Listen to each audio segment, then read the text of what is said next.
لقد كان لكم في رسول الله أسوة حسنة لمن كان يرجو الله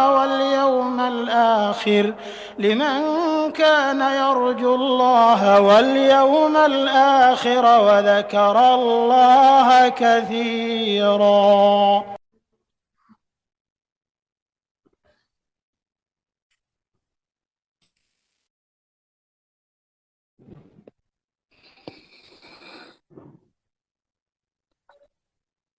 السلام علیکم ورحمۃ اللہ وبرکاتہ۔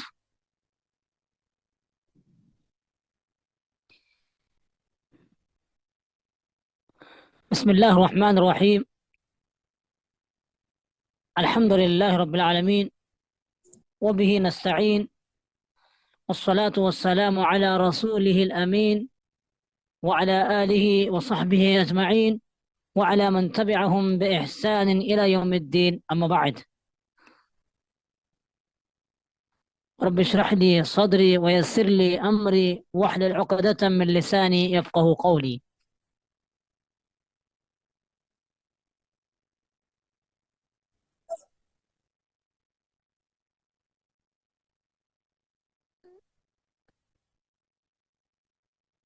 سیرت کورس کی 8ویں کلاس میں آپ تمام کا استقبال ہے۔ اندازہ کر سکتے ہیں کہ مکہ والے کس قدر حرام کمائی میں ملوث تھے۔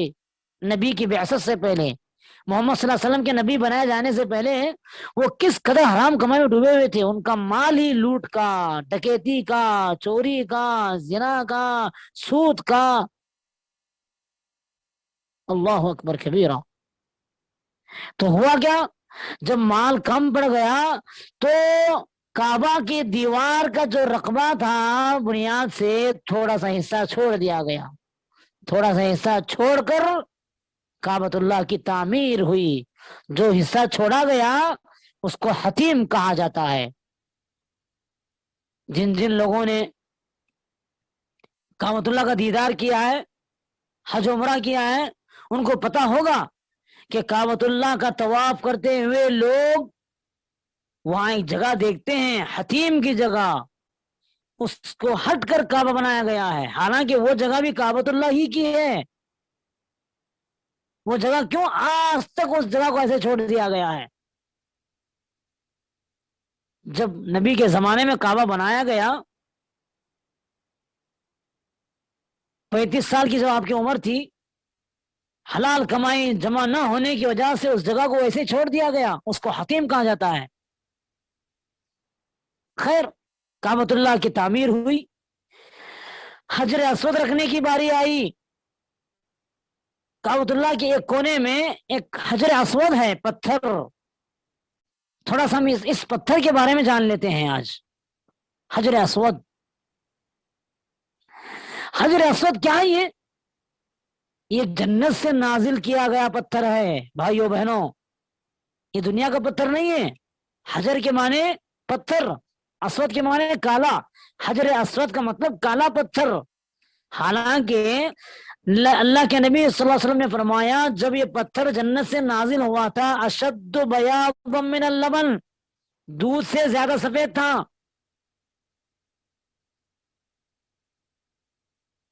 تو اس سے بات یہ معلوم ہوتی ہے کہ حجر اسود جنت سے نازل کیا گیا پتھر ہے، نمبر 1۔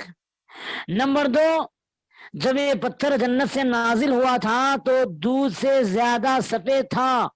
نبی کریم صلی اللہ علیہ وسلم نے یہ بھی کہا اسودت ہو خطایا منی آدم، انسانوں کے گناہوں نے اس سفید پتھر کو کالا کر دیا ہے۔ حدیث میں آتا ہے طواف کرنے والے جو بھی اس حجر اسود کو چومتے ہیں، اس حجر اسود کو چھوتے ہیں یا اس حجر اسود کا استلام کرتے ہیں، ان کے گناہوں کو پتھر چوس لیتا ہے، گناہ معاف ہوتے ہیں۔ حجر اسود کو بوسہ دینے سے، حجر اسود کو چھونے سے، حجر اسود کا استلام کرنے سے گناہ معاف ہوتے ہیں، نبی نے فرمایا صلی اللہ علیہ وسلم۔ تو انسانوں کے گناہوں کو چوس چوس کر وہ سفید پتھر کالا ہو گیا ہے۔ اللہ اکبر کبیرہ. یہاں رک کر ایک بات معلوم کرنے کی ہے جو بہت بڑا سبق ہمیں اس پتھر سے ملتا ہے، وہ یہ کہ محترم سامعین و سامعات، جب گناہوں کا اثر ایک پتھر پر ہو سکتا ہے جو کہ سختی کے لیے ایک مثال ہے، گناہ کا اثر ایک پتھر پہ ہو رہا ہے، دودھ سے زیادہ سفید پتھر گناہوں انسانوں کے گناہوں کی وجہ سے کالا ہو گیا، سیاہ ہو گیا، تو اگر انسان گناہ کرتا ہے تو اس کے دل پہ کیسا نہ اثر ہوگا گناہوں کا. دل جو سخت ہوتا ہے گناہوں کی وجہ سے، دل میں جو بے چینی بے قراری ہوتی ہے گناہوں کی وجہ سے، انسان کو جو نیکی کرنے میں بیزاری آ رہی ہے گناہوں کی وجہ سے. جب گناہ ایک پتھر پر اثر کر سکتے ہیں تو یہ تو گوشت کا ٹکڑا ہے. بچنا چاہیے ہم تمام کو گناہ کرنے سے، چاہے گناہ چھوٹا ہو یا بڑا ہو، نافرمانی چھوٹی ہو یا بڑی ہو، اس سے ہم تمام کو اجتناب کرنا چاہیے. تو خیر، ہم آتے ہیں اس واقعے کی طرف. کعبہ کی تعمیر سب نے مل کر شروع کیا، کیونکہ کعبۃ اللہ کا بڑا احترام کرتے تھے مکے والے، قریش کے لوگ. انہیں معلوم تھا کہ اللہ کا گھر ہے، اور انہیں وہ واقعہ بھی معلوم تھا کہ ابرہا جو کعبۃ اللہ کو گرانے کے لیے آیا تھا اس کا کیا انجام ہوا، اللہ نے اس کو کیسے ہلاک کیا. اس کے بعد سے ایک ہیبت کعبۃ اللہ کی ان کے دلوں میں بیٹھ چکی تھی، اس لیے وہ بڑا احترام کرتے تھے. اسی لیے ان لوگوں نے شرط لگائی کہ ہم اس اللہ کے گھر کو حلال کمائی سے باندھیں گے. جب کعبۃ اللہ کی تعمیر ہوئی اور وہ پتھر جہاں تھا اس پتھر کو رکھنے کی باری آئی حجر اسود کو، تو ہر قبیلہ یہ چاہتا تھا کہ اس کعبۃ اللہ میں اس پتھر کو میں نصب کروں. ہر قبیلے کا سردار چاہتا تھا، کیونکہ بہت بڑا شرف تھا، بہت بڑی اعزاز کی بات تھی. ہر قبیلہ یہ چاہتا تھا کہ پتھر کو وہ رکھے. تو میں شروع ہو گئی، کیونکہ مکہ میں بہت سارے قبائل رہتے تھے، بہت سارے خاندان رہتے تھے، بہت سارے سردار رہتے تھے. ہر قبیلہ یہ چاہتا تھا کہ یہ شرف، یہ اعزاز، یہ عزت اسے نصیب ہو. واہ، یہ بحث و تکرار شروع ہو گئی. 4-5 دن تک یہ تکرار شروع ہو گئی. سیرت نگاروں نے یہاں تک لکھا ہے، باری یہاں تک آئے کہ کعبۃ اللہ میں خون بہا دیا جائے. اس پتھر کو رکھنے کے اختلاف میں لڑائی کی نوبت تک آ سکتی تھی اور آ رہی تھی. بلکہ روایت میں یہ بھی آیا ہے، بنو عبد الدار ایک قبیلہ تھا، بنو عبد الدار کے سردار نے ایک خون کا پیالہ لایا، ایک پیالہ تھا جس میں خون تھا، اس میں ہاتھ ڈبویا، ہاتھ ڈبو کر عہد و پیمان کیا، جان دے دیں گے لیکن اس کام سے پیچھے نہیں ہٹیں گے. خون کے پیالے میں ہاتھ ڈبا کر بنو عبد الدار کے سردار نے یہ عہد و پیمان کیا کہ ہم خون بہا دیں گے، جان دے دیں گے لیکن اس کام سے پیچھے نہیں ہٹیں گے. ہر کوئی یہ کہہ رہا تھا. نوبت لڑائی کی آ گئی. قریب تھا کہ کعبۃ اللہ میں خون بہا دیا جائے، لہو لہان ہو جائے، جنگ و جدال ہو جائے، قتال ہو جائے.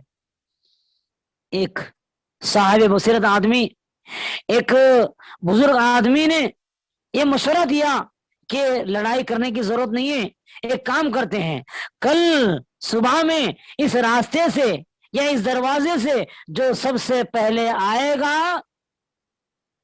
وہی اس کا فیصلہ کرے گا، ہم سب اس کے فیصلے کو مانیں گے. اس بزرگ کی اس رائے کو قبول کیا گیا. دیکھا گیا، کل صبح کا انتظار تھا، صبح میں سب سے پہلے کعبۃ اللہ میں اس راستے سے اس دروازے سے آنے والے محمد صلی اللہ علیہ وسلم تھے. اس وقت آپ کی عمر 35 سال کی تھی، ابھی آپ نبی نہیں بنائے گئے تھے. 3-4 سال 5 سال کی عمر آپ کو نبی بنا جانے والا تھا. اس راستے سے آنے والے سب سے پہلے محمد صلی اللہ علیہ وسلم تھے. ساروں نے بالاتفاق پکار اٹھے، سب نے کہا کہ جا الامین رضینا ہو، جا الامین رضینا ہو. پورے مکہ کے سرداروں نے یہ اعلان کر دیا، محمد آ گیا، سچا آدمی آ گیا، صادق آدمی آ گیا، ہم سب اس کے فیصلے پہ راضی ہیں، وہ جو کہیں گے ہم اس کے فیصلے پہ راضی ہیں.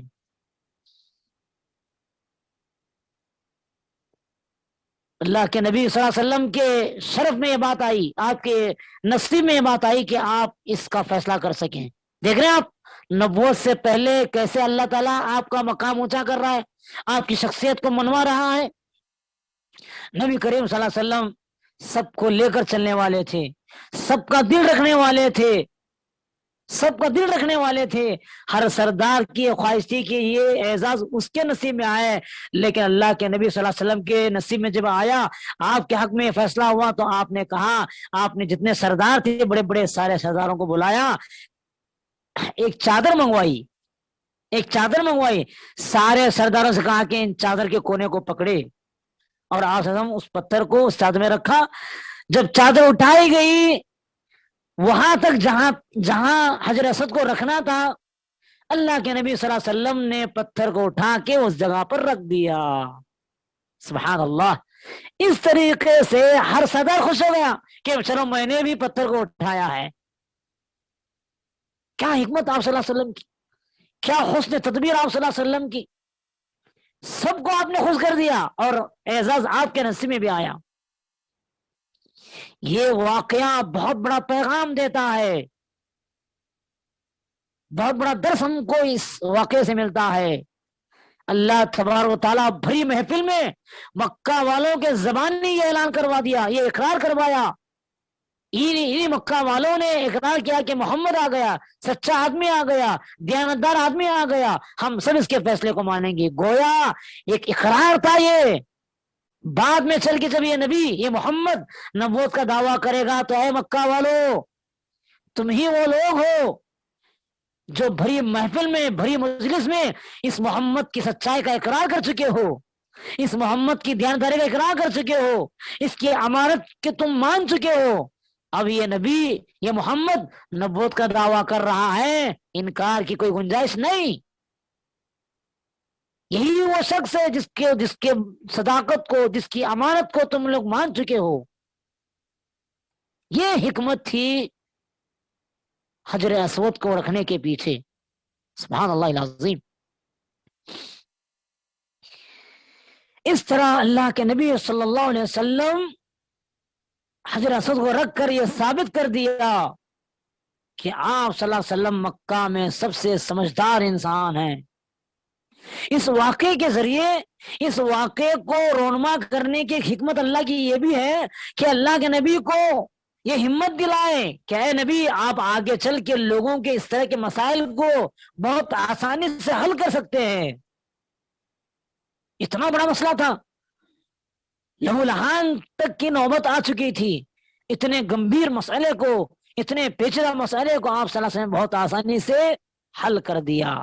گویا اس واقعے کے ذریعے نبی کریم صلی اللہ علیہ وسلم کو یہ ہمت دینا تھا کہ اے نبی صلی اللہ علیہ وسلم، نبوت کے بعد بھی کیسے بھی مسائل آئے، آپ بہت آسانی سے اس کو ہینڈل کر سکتے ہیں، اس کو حل کر سکتے ہیں۔ یہ حکمت تھی اس واقعے کے پیچھے۔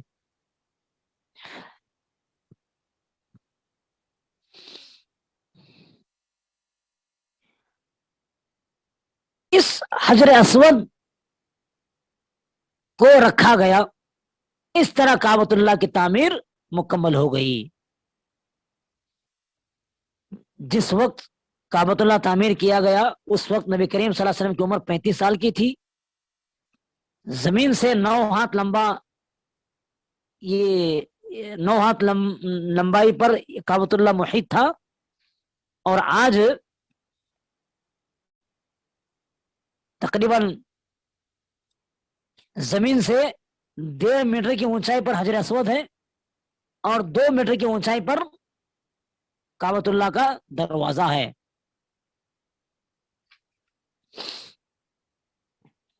اور زمین سے 15 میٹر لمبا یہ کعبۃ اللہ کا چھت ہے، 15 میٹر لمبا ہے کعبۃ اللہ، اور حجر اسود زمین سے 1.5 میٹر کی اونچائی پر ہے، اور زمین سے 2 میٹر کی اونچائی پر کعبۃ اللہ کا دروازہ ہے۔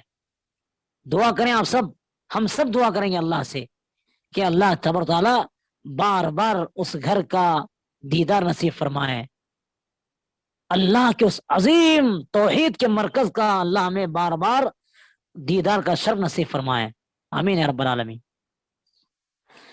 یہاں بھائیوں بہنوں، مجھے ایک بات اور بتانی ہے آپ تمام کے سامنے۔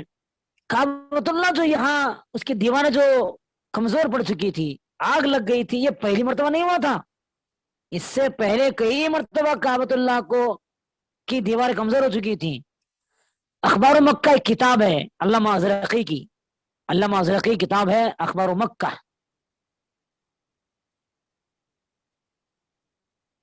اس کتاب میں یہ بات ذکر ہے، اور ڈاکٹر مہدی رزق اللہ کی ایک کتاب ہے سیرت نبوی، اس کتاب میں بھی یہ بات مذکور ہے کہ کعبۃ اللہ 11 مرتبہ تعمیر کیا گیا ہے. یاد رکھیے، جب سے کعبۃ اللہ تعمیر ہوا، آپ کو پہلے ہی درس میں بتایا گیا تھا پہلے سبق میں کہ آدم علیہ السلام سے پہلے فرشتوں نے کعبۃ اللہ کی تعمیر کی تھی.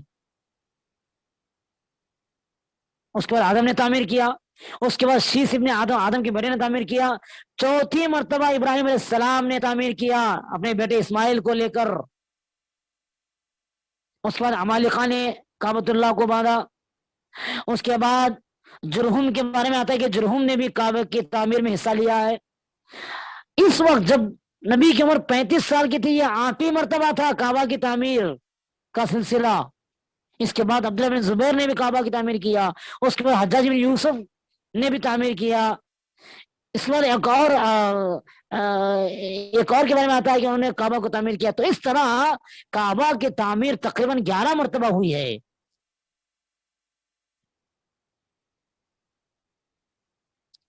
یہ جو نبی کریم صلی اللہ علیہ وسلم کی عمر 35 سال کی تھی، یہ 8ویں مرتبہ کا واقعہ ہے.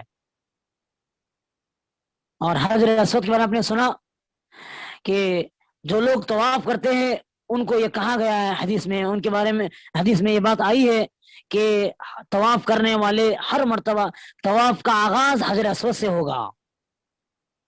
طواف کا آغاز حجر اسود سے ہوگا. کعبۃ اللہ کے 4 کونے، ایک کونے میں حجر اسود نصب کیا گیا ہے، وہاں سے طواف کا آغاز ہوگا. افضل یہ ہے کہ ہر طواف میں کعبۃ اللہ کو بوسہ دیا جائے. اگر بوسہ نہیں ہو سکتا ہے، کم سے کم ہاتھ سے اس کو ٹچ کیا جائے، اس کو چھوا جائے. زیادہ پبلک ہونے کی وجہ سے، زیادہ بھیڑ ہونے کی وجہ سے اگر چھونے کا بھی امکان نہ ہو تو جہاں سے ہم طواف کریں دور سے ایسا اشارہ کرنا چاہیے اللہ اکبر کہہ کر. اور حدیث میں یہ بات بھی آئی ہے، جو لوگ بھی حجر اسود کو بوسہ دیتے ہیں طواف کرتے ہوئے، یا اس کا استلام کرتے ہیں یا اس کو چھوتے ہیں، قیامت کے دن اللہ تبارک و تعالیٰ اس حجر اسود کو 2 آنکھ دے گا، 1 زبان دے گا. 2 آنکھ حجر اسود کو 2 آنکھ دے گا، 1 زبان دے گا. کل قیامت میں وہ حجر اسود ہر اس شخص کو دیکھے گا اپنے آنکھوں سے جس نے اس کو دنیا میں بوسہ دیا تھا، اس کا استلام کیا تھا، اور اللہ کے سامنے گواہی دے گا اپنی زبان سے. سبحان اللہ العظیم. یہ بھی بات صحیح حدیث سے ثابت ہے. تو یہ 3-4 باتیں ہم حجر اسود ذہن میں رکھیے. حجر اسود جنت سے نازل شدہ پتھر ہے. جب نازل ہوا تھا دودھ سے زیادہ سفید تھا، انسانوں کے گناہوں نے اس کو کالا کر دیا ہے. اور کل قیامت میں اللہ تبارک و تعالی حجر اسود کو 2 آنکھ اور 1 زبان دے گا، جس کے ذریعے وہ ہر اس شخص کو دیکھے گا جس نے اس کو دنیا میں بوسہ دیا تھا، اور اللہ کے سامنے گواہی دینے والا ہے. تو یہ کچھ باتیں تھی حجر اسود کے بارے میں جو ہم تمام کو ذہن میں رکھنا ہے. ہر مسلمان کی خواہش ہوتی ہے کہ وہ اللہ کے اس گھر کا دیدار کرے. دیکھیے، یہاں ایک عقیدے میں بگاڑ بعض لوگوں میں ہوتا ہے. وہ اس بات پر مجھے اشارہ کرنا مقصود ہے، وہ یہ ہے کہ وہ جو حجر اسود ہے وہ ایک پتھر ہی ہے، وہ رب کا مقام نہیں لے سکتا ہے. اس پتھر کا رب بھی اللہ تعالیٰ ہے. اس کے اندر فائدہ پہنچانے کی، نقصان پہنچانے کی طاقت نہیں ہے. اس کو ذہن میں رکھیں آپ. یہ اور بات ہے کہ وہ گناہ کو چوس لیتا ہے، یہ اور بات ہے کہ وہ جنت سے نازل شدہ پتھر ہے، یہ اور بات ہے کہ وہ کل قیامت میں گواہی دینے والا ہے. لیکن کسی کا نفع، کسی کا نقصان اس کے پاس کچھ بھی نہیں ہے. مشہور دلیل ہے، معروف حدیث ہے، حضرت عمر رضی اللہ عنہ ایک مرتبہ طواف کر رہے تھے، اس پتھر سے خطاب کر کے کہتے ہیں یا حجر انی اعلم انک حجر لا تضر ولا تنفع لولا انی رأیت رسول اللہ صلی اللہ علیہ وسلم یقبلک ما قبلتک. اس پتھر سے خطاب کر کہتے ہیں حضرت عمر رضی اللہ عنہ، اے پتھر میں جانتا ہوں کہ تو پتھر ہے، نہ نفع پہنچا سکتا ہے نہ نقصان پہنچا سکتا ہے، اگر میں اللہ کے رسول صلی اللہ علیہ وسلم کو تجھے بوسہ دیتے ہوئے نہ دیکھتا تو میں بھی بوسہ نہیں دیتا تھا، چونکہ اللہ کے نبی صلی اللہ علیہ وسلم نے تجھ کو بوسہ دیا ہے اس لیے میں بھی تجھ کو بوسہ دے رہا ہوں۔ حضرت عمر کی یہ حدیث کیا بتلاتی ہے؟ حضرت عمر کی حدیث بتلاتی ہے کہ حجر اسود ایک پتھر ہے، اس سے ہم دعائیں نہیں کر سکتے، اس سے ہم اپنی حاجت نہیں رکھ سکتے، ہماری حاجت کو پوری کرنے والا اللہ تعالیٰ ہے، اس حجر اسود کا مالک بھی اللہ تعالیٰ ہے۔ تو یہ ضروری بات ہے جو ہم تمام کو ذہن میں رکھنا ہے۔ حضرات، اس پورے واقعے سے ہمیں جو بات معلوم ہوتی ہے وہ یہ کہ اللہ تبارک و تعالی چاہے تو پتھر کو بھی زبان دے سکتا ہے، اللہ کے لیے کوئی چیز مشکل نہیں ہے، اللہ کے لیے کوئی چیز ناممکن نہیں ہے، وما ذلک علی اللہ بعزیز، اللہ کے لیے کوئی چیز مشکل نہیں ہے۔ تو یہ عظیم واقعہ نبوت سے کچھ سال پہلے مکہ میں پیش آیا، جس کے ذریعے مکہ والوں کے زبانی اللہ نے یہ اقرار کروایا کہ محمد امین ہے، محمد صادق ہے، پورے مکہ میں امانت دار شخص محمد ہے۔ اس کے بعد نبوت کا سلسلہ، نبوت کے ایام قریب آ رہے تھے، جیسے جیسے آپ 35 سال کراس کر کے 40 سال کے قریب پہنچ رہے تھے، آپ صلی اللہ علیہ وسلم مکہ والوں کے اس ماحول سے بیزار تھے، کیونکہ مکہ والے غلط کام کرتے تھے، جہالت بھری ہوئی تھی، زنا، سود خوری، ناچ گانا، لہو و لعب، شرک، بت پرستی، یہ سارے کاموں میں مکہ والے ملوث تھے۔ اللہ کے نبی چونکہ ایک سلیم الفطرت انسان تھے، توحید پرست انسان تھے، نبوت سے پہلے بھی آپ کبھی کسی بت کے سامنے جھکے نہیں، کبھی شرک نہیں کیا، تو اس ماحول سے آپ بیزار تھے، اسی لیے کیا کرتے تھے، خاص کر جب آپ 40 سال کے قریب ہو رہے تھے، آپ صلی اللہ علیہ وسلم مکہ والوں کو چھوڑ کر جا کر ایک پہاڑ میں بیٹھتے تھے، اس پہاڑ کا نام ہے جبل حرا۔ جبل حرا، جبل کہتے ہیں عربی میں پہاڑ کو، حرا اس پہاڑ کا نام۔ اس کو کتابوں میں جبل حرا کہا گیا ہے۔ اللہ کے نبی صلی اللہ علیہ وسلم ان مکہ والوں کے ان خراب غلط عادتوں سے بیزار ہو کر اس غار حرا میں جا کر بیٹھا کرتے تھے۔ جا کے کیا کرتے تھے، وہاں جا کے اللہ کو یاد کرتے تھے۔ نبوت سے پہلے اللہ کو یاد کرتے تھے، کیسے؟ جیسے ابراہیم کی شریعت میں تھا ویسے اللہ کو یاد کرتے تھے، لیکن ایمان کیا ہے، قرآن کیا ہے، آپ کو اس وقت تک معلوم نہیں تھا، چونکہ آپ فطری طور پر سلیم الفطرت انسان تھے، برائیوں سے دور تھے، ایک اچھے اخلاق والے انسان تھے، اس لیے آپ صلی اللہ علیہ وسلم ان سے بیزار ہو کر ستو ایک آٹا ہے، جو کا آٹا، بھنا ہوا آٹے کو ستو کہتے ہیں، ستو اور پانی کچھ کھجور لے کر وہاں جاتے تھے، وہاں ایام گزارتے تھے، اور خاص کر رمضان کا مہینہ جب آتا پورا مہینہ آپ غار حرا ہی میں گزارتے تھے۔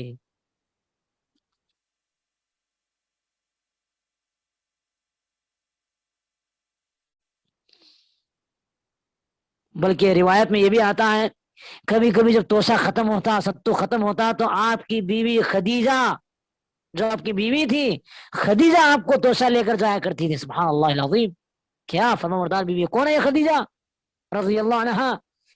آپ کی پہلی بیوی 25 سال جو آپ کی شادی ہوئی تھی، جن سے اولاد بھی ہوئی تھی آپ کو، ایک مالدار خاتون ہونے کے باوجود شوہر کی فرمانبرداری دیکھیے، شوہر کی اطاعت دیکھیے، شوہر غار حرا بیٹھے ہوئے ہیں، خدیجہ لے جا کر توشہ کبھی کبھی پہنچایا کرتی تھی، حالانکہ بہت مالدار خاتون تھی وہ۔ اب چونکہ محمد صلی اللہ علیہ وسلم آپ کے شوہر بن گئے تھے خدمت کرتے ہوئے، اطاعت کرتے ہوئے اپنے شوہر کے توشے کو کبھی پہاڑ تک پہنچایا کرتی تھی۔ اس طرح نبی کریم صلی اللہ علیہ وسلم مکہ والوں سے کٹ کر غار ہرا میں جا کر بیٹھا کرتے تھے۔ اس سے معلوم یہ ہوتا ہے کہ اللہ کے نبی صلی اللہ علیہ وسلم اچھے کاموں میں مکہ والوں کو ساتھ دیتے تھے۔ جیسے حلف الفضل کل ہم نے پڑھا ہے، حلف الفضل ایک انجمن تھی، ایک کمیٹی تھی، ان لوگوں نے طے کیا تھا کہ ہم بدامنی کو دور کریں گے، مکہ سے کسی پر ظلم ہونے نہیں دیں گے۔ اس میں نبی کریم صلی اللہ علیہ وسلم ساتھ دیا کہ نہیں دیا؟ باقاعدہ دیا۔ لیکن ان کے شراب پینے میں، زنا کرنے میں، سود کھانے میں، بت پرستی میں، کفر میں، شرک میں ساتھ دیا؟ نہیں دیا۔ اس سے معلوم کیا ہوتا ہے؟ اس سے سبق یہ ملتا ہے کہ انسان اپنے آپ کو غلط کاموں سے بچانا چاہے ضرور بچائے گا۔ یہ دیکھیے محمد صلی اللہ علیہ وسلم ایک بگڑے ہوئے معاشرے میں رہ کر بھی اپنے آپ کو برائیوں سے دور رکھتے تھے، غلط کاموں سے دور رکھتے تھے، کفر سے، شرک سے دور رکھتے تھے۔ تو یہ بہانہ بولنا کہ ہمارے پاس ماحول صحیح نہیں ہے، شرکیہ ماحول ہے، کفریہ ماحول ہے، سب لوگ بے دین ہیں، یہ سب بہانے ہیں بھائیوں۔ واقعی دل میں اللہ کا ڈر ہو، گناہوں سے بچنے کا جذبہ ہو، انسان ضرور اپنے آپ کو گناہوں سے، غلط کاموں سے بچائے گا۔ یہ دیکھیے ہمارے نبی صلی اللہ علیہ وسلم نبوت سے پہلے بھی کبھی کوئی غلط کام نہیں کیا۔ آپ غلط معاشرے میں رہ کر، بگڑے ہوئے جاہل معاشرے میں رہ کر بھی آپ ہمیشہ جہالت کے کاموں سے اجتناب کیا، اس سے بچے رہے۔ تو اس طرح آپ صلی اللہ علیہ وسلم اپنے آپ کو برائیوں سے بچا کر، ان برائیوں سے دور رہنے کے لیے ہی وہاں جا کر غار ہرا میں رہتے تھے۔ اب کیا ہوتا ہے؟ وہ وقت آ جاتا ہے، اب آپ کی عمر 40 سال کی ہو چکی ہے، 40 سال کی ہو چکی ہے۔ یہی وہ عمر تھی جس میں تمام انبیاء کو نبی بنایا گیا۔ 40 سال کی عمر تھی، فرشتہ نمودار ہوتا ہے جس کا نام ہے جبرائیل علیہ السلام۔ نبی کے سامنے نمودار ہوتا ہے۔ نبی کریم صلی اللہ علیہ وسلم مکہ میں غار ہرا میں بیٹھے ہوئے، فرشتہ آ کے کہتا ہے اقرا۔ سیرت کی کتابوں میں آتا ہے نبی کریم صلی اللہ علیہ وسلم نے کہا ما انا بقاری، مجھے پڑھنا نہیں آتا ہے۔ محترم سامعین و سامعات، یہاں بتائیے نبی کریم صلی اللہ علیہ وسلم کسی مدرسے میں پڑھے؟ نہیں پڑھے۔ کسی اسکول میں پڑھے؟ نہیں پڑھے۔ آپ کے کوئی استاد تھے؟ نہیں، آپ ایک ان پڑھ انسان تھے، امی تھے آپ، امی کا مطلب لا یقرا ولا یکتب، جس کو نہ پڑھنا آتا ہے نہ لکھنا آتا ہے، ان پڑھ انسان تھے آپ۔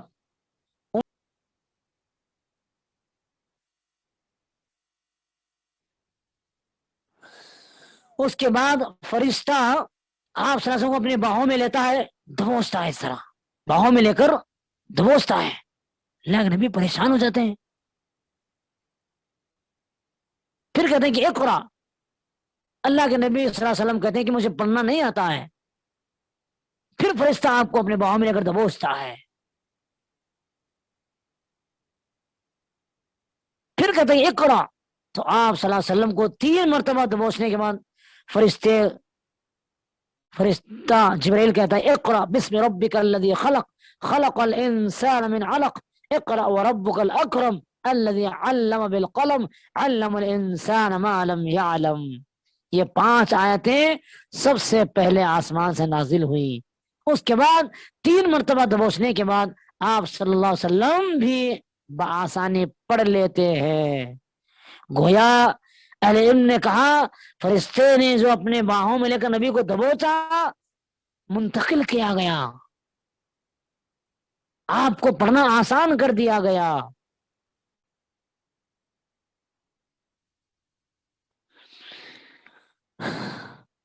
اس کے بعد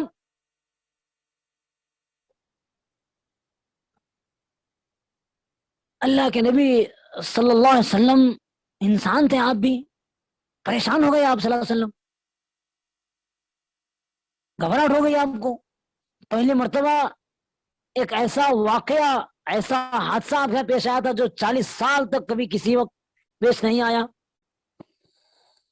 آپ صلی اللہ علیہ وسلم پریشان ہو گئے. یہاں رک کر مجھے ایک بات بتلانی ہے، اسلام کی سب سے پہلی وحی کیا ہے؟ اقرأ بسم ربک الذی خلق. کیا مطلب؟ نبی کو کہا گیا اے نبی صلی اللہ علیہ وسلم پڑھیے، علم حاصل کرنے کا حکم دیا گیا. سب سے پہلی وحی علم کے حصول پر ہے بھائیو. آج امت مسلمہ کا کیا حال ہے؟ تعلیم کے میدان میں سب سے پیچھے یہ قوم ہے. جس قوم کی وحی کا آغاز حصول علم کے حکم پر ہوا، آج اس قوم کا حال یہ ہے کہ تعلیم میں، ایجوکیشن میں سب سے پیچھے یہ قوم ہے.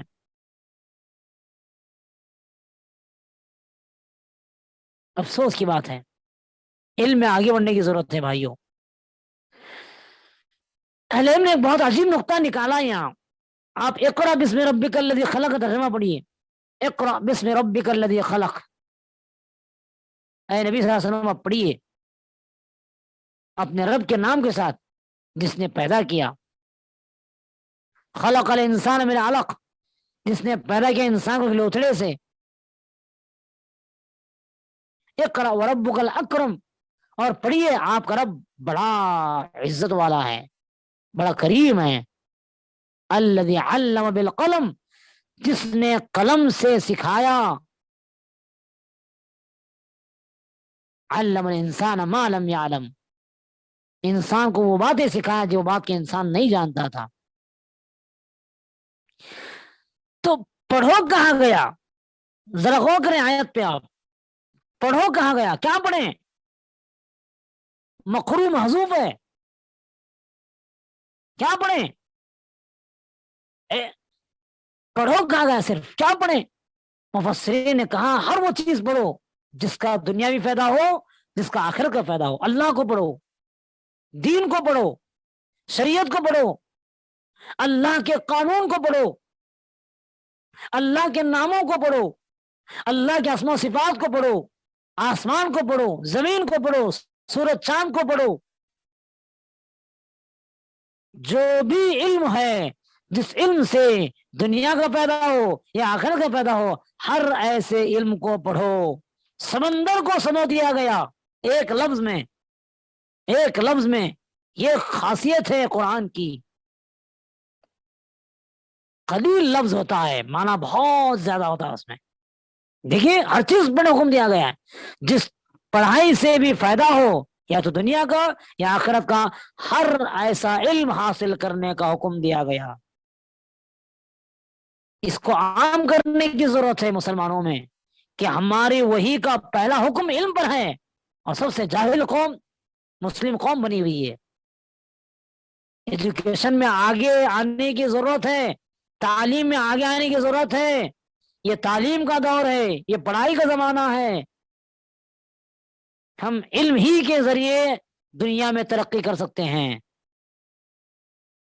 سارے علوم حاصل کریں، سارے علوم حاصل کریں. جس علم سے بھی انسانیت کا بھلا ہوتا ہو، ہر وہ علم حاصل کریں. آسمان کے بارے میں جانیں، سورج چاند کے بارے میں جانیں، سب سے بڑھ کے اللہ رسول کو جانیں. ہماری قوم کی ایک بلا یہ بھی ہے، ایک مصیبت یہ بھی ہے، دنیاوی تعلیم میں اتنا آگے بڑھ جاتے ہیں، اتنی بڑی بڑی ڈگریاں لے لیتے ہیں، ان کو نام پوچھو نبی کا نام معلوم نہیں ہے. ان کو دین کے ارکان پوچھو، اسلام کے ارکان پوچھو، ایمان کے ارکان پوچھو، معلوم نہیں ہے. قبر میں کیا سوالات ہونے والے یہ پوچھیے، نہیں معلوم ہے انہیں. یہ بھی ایک بدقسمتی ہے ہماری. تو یہ پہلے علم حاصل کرنا ضروری ہے. بنیادی طور پر ہر مسلمان کو یہ معلوم ہو جانا ہے کہ میں کون ہوں، میرا رب کون ہے، مجھے دنیا میں کیوں بھیجا گیا ہے، مجھے یہاں کب تک رہنا ہے، مرنے کے بعد کہاں جانا ہے، جنت جہنم کیا ہے، قبر میں کیا پوچھا جانے والا ہے. کم سے کم اتنی باتیں تو ہر مسلمان کو معلوم کرنا ضروری ہے. یہ کچھ باتیں تھیں آج کے درس کے لیے. انشاءاللہ کل کے درس میں ہم پڑھیں گے کہ محمد صلی اللہ علیہ وسلم کو 40 سال میں نبی کیوں بنایا گیا، اس کی کیا حکمت ہے، یہ انشاءاللہ کل کا ہمارا نقطہ رہے گا. اور ساتھ ساتھ میں آگے کیا واقعہ ہوا، پھر وحی نازل ہونے کے بعد آپ صلی اللہ علیہ وسلم کو کیسی گھبراہٹ ہوئی، آپ آگے کیا کیے، انشاءاللہ یہ ہم آنے والے درس میں پڑھتے ہیں. کل کے درس میں اللہ تعالیٰ سے دعا ہے رب العالمین مجھ کہنے والے آپ سننے والوں کو سیرت کے ان پیغامات کو سنجیدہ طور پر اپنی زندگی میں عملی طور پر لانے کی توفیق عطا فرمائے. اللہ تبارک و تعالیٰ تمام کو حصول علم میں آگے بڑھنے کی توفیق عطا فرمائے. اللہ تبارک و تعالی ہم تمام کو ہر وہ علم حاصل کرنے کی توفیق بخشے جس سے انسانیت کا بھلا ہوتا ہو. آمین. وآخر دعوانا ان الحمد للہ رب العالمین. السلام علیکم ورحمۃ اللہ وبرکاتہ.